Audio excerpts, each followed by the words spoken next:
Gutu, please, Moldova. Thank you, Mr. Chairman.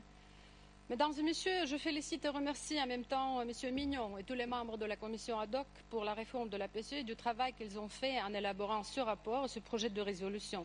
Je suppose que ça n'a pas été guère facile compte tenu du fait que les 47 délégations ainsi que les 10 commissions ont élaboré, ont exprimé leurs opinions aussi différentes qu'enrichissantes. L'importance de la démarche est incontestable. Suite à cette réforme, notre Assemblée devrait augmenter sa visibilité, son efficacité, sa pertinence politique et surtout améliorer sa coopération avec les parlements nationaux, tel qu'il est mentionné dans le point 3 du projet de résolution. La délégation moldave salue les propositions de réorganisation des commissions de la PCE avec la redéfinition des mandats, des missions, qui va exiger aussi que le règlement de notre Assemblée soit repensé. En même temps, je voudrais me prononcer à propos de l'amélioration des instruments de communication.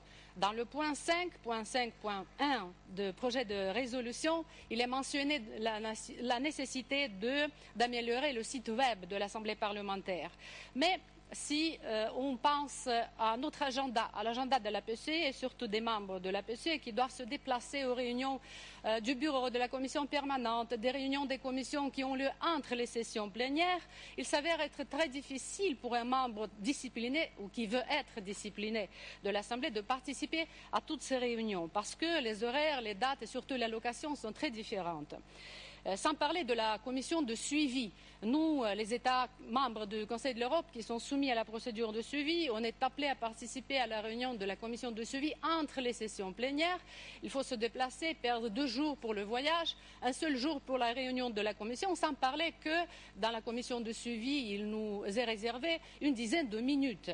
Pourquoi ne pas utiliser les nouvelles technologies de la communication, de l'information? Je fais référence surtout aux équipements de visioconférence, la possibilité de participer à la réunion de la commission de suivi, non pas seulement à 2 membres de la délégation qui représentent l'opposition et la majorité, mais par exemple à tous les membres de la délégation nationale qui peuvent, via la visioconférence, apporter des contributions beaucoup plus enrichissantes que seulement 2 opinions exprimées par 2 membres de la délégation nationale, sans parler du fait que, par exemple, dans la délégation nationale de la Moldavie, il y a des membres de la délégation qui savent très peu de choses sur le fonctionnement de l'Assemblée parlementaire. Il en serait de même pour les autres réunions des commissions de l'Assemblée parlementaire. La délégation moldave va voter ce projet de résolution et nous espérons que la réforme de l'Assemblée parlementaire qui a été initiée par notre Assemblée et bien sûr par la commission ad hoc qui a été guidée par M. Mignon apportera cette réforme des résultats réels à notre Assemblée. Et ce n'est pas par hasard que le rapport visant la réforme de l'Assemblée parlementaire coïncide avec les averses qui se sont emparées de Strasbourg. Espérons qu'après la réforme de l'Assemblée, il y aura plus d'air frais pour tout ce qui signifie l'Assemblée parlementaire et sa pertinence politique. Merci. Merci. Mr. Pokinuk, Russian